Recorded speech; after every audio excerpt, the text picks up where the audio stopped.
Bismillahirrahmanirrahim. Assalamualaikum warahmatullahi wabarakatuh. Alhamdulillah wassalatu wassalamu ala sayyidina Muhammad ibn Abdullah wa ala alihi wa sahbihi wa man walah. Amma ba'du. Ikhwatal iman, hadirin muslimin muslimat yang dimuliakan Allah Subhanahu wa taala.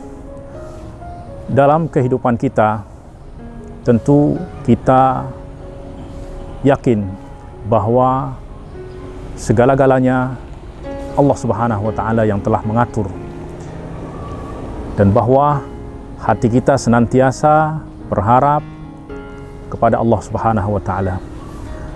Tetapi di dalam kenyataannya Rasulullah sallallahu alaihi wasallam telah mewanti-wanti bahwa walaupun mungkin kita tidak syirik secara zahir, tidak meyakini bahwa ada Tuhan selain Allah, tetapi ada namanya kesyirikan-kesyirikan yang tersembunyi.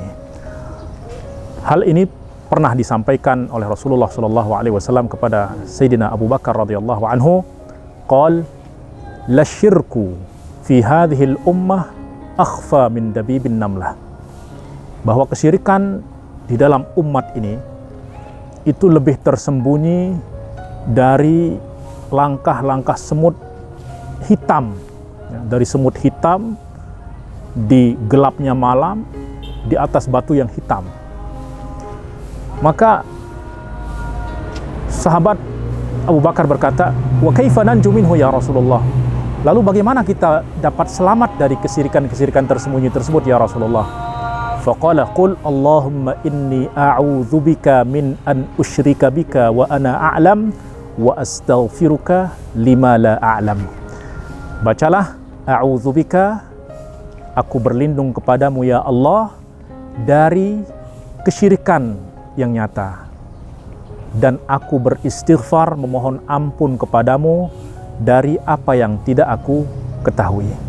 Ya, jadi aku berlindung kepada Allah Subhanahu wa taala untuk syirik kepadamu sementara aku mengetahui, dan aku memohon ampun kepadamu dari apa yang aku tidak ketahui atau dari kesyirikan-kesyirikan yang tidak aku ketahui. Hadirin yang dimuliakan Allah Subhanahu wa taala, lalu apa saja kesyirikan-kesyirikan tersembunyi tersebut? Para ulama mengatakan bahwa ada bentuk kesyirikan yang sangat tersembunyi, ya, yang dinamakan dengan syirkul asbab.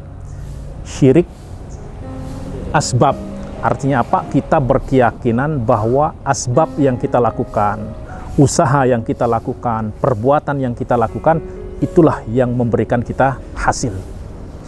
Padahal di dalam akidah Ahlus Sunnah wal Jamaah itu sudah sangat jelas sekali.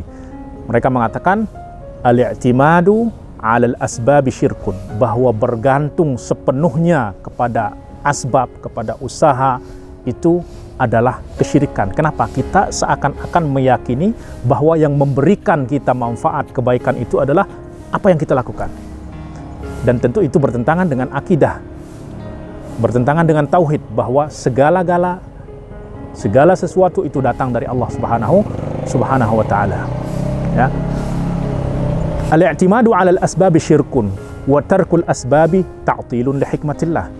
Tetapi sebaliknya juga, bukan berarti kita tidak boleh meninggalkan asbab, tidak boleh meninggalkan usaha.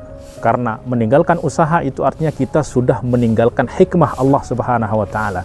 Artinya Allah menciptakan di dunia ini ada namanya asbab dan musabbab, ada sebab dan akibat. Untuk sampai kepada akibat kita harus melakukan sebab.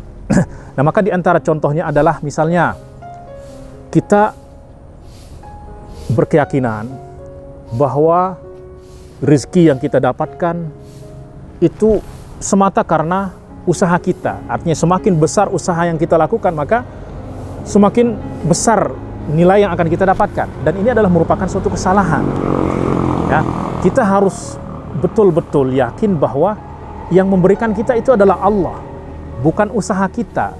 Usaha kita ini adalah hanya jalan yang dibuat oleh Allah diciptakan oleh Allah Subhanahu wa taala untuk sampai kepada akibat tersebut. Tetapi itu bukan suatu kepastian. Yang pasti adalah bahwa Allah dapat memberikan kita tanpa sebab, baik itu dengan sebab atau tanpa sebab. Buktinya seringkali kita duduk-duduk tiba-tiba ada orang yang memberikan kita makan, padahal kita tidak pernah mencari. Karena apa? Karena Allah yang memberikan kita. Tetapi terkadang kita sering mencari rezeki, mencari makan kesana kemari, tapi nggak dapat. Karena memang Allah Subhanahu wa Ta'ala tidak mentakdirkan. Nah, maka agar kita tidak jatuh di dalam kesyirikan-kesyirikan ini, sebelum kita berbuat itu kita periksa hati kita, ya, dan tetap meyakini bahwa segala-galanya itu ada di tangan Allah Subhanahu wa Ta'ala.